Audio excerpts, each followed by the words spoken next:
So if you look at advanced security concept, what should be our advanced security concept? And some of the things are very obvious. You probably don't realize that the very first one, continuous authentication. Why do you need continuous authentication?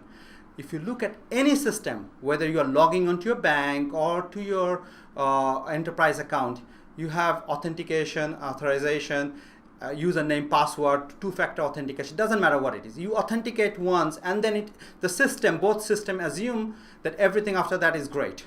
The both are authenticated, but things can change, situation can change, your behavior can change. So we need to have a system that does continuous authentication, not one-time authentication. You know, it's like binary, yes, no. You are authenticated, that means you have open access. No, that is not the way to secure in this modern era of hyper cyber threats and attacks. So you need to have continuous authentication, and machine needs to look at your behavior, how you behave every day. And if you suddenly behave in some different way, the machine starts behaving, it's got to understand, hey, something is wrong, even though the system is authenticated, because you could be hacked or a malware could have inserted, and you are perfectly legitimate, great guy, fantastic, trustworthy, authenticated, paying your services, doing the legitimate thing, but unconsciously something could have taken over your system and doing weird things that you don't know. So we need to have this system of continuous authentication in advanced concepts. Second,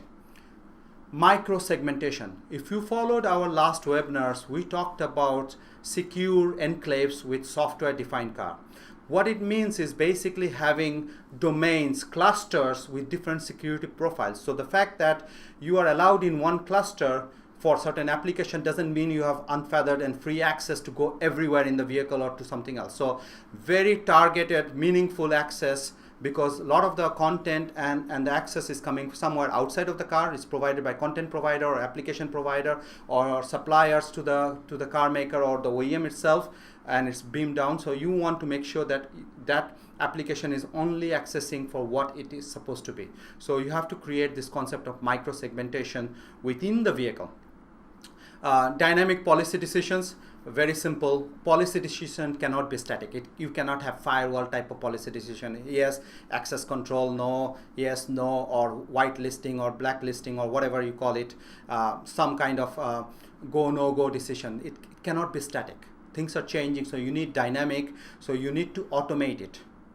In order for it to be dynamic, you need to automate, and to automate, you need a closed loop architecture. Without that, you cannot collect what's happening, you cannot analyze, you cannot react back. So dynamic policy decisions are required in the software-defined car.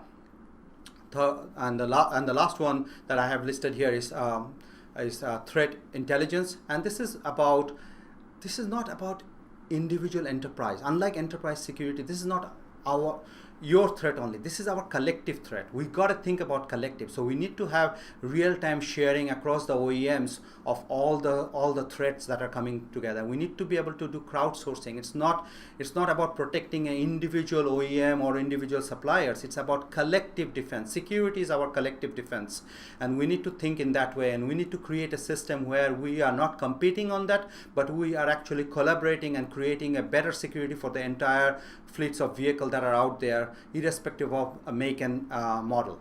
And so therefore we need more real-time sharing and also the cloud sourcing. These are the changes that are not there today, and we need to implement that architecture in order to secure the future of the autonomous vehicle and software-defined car.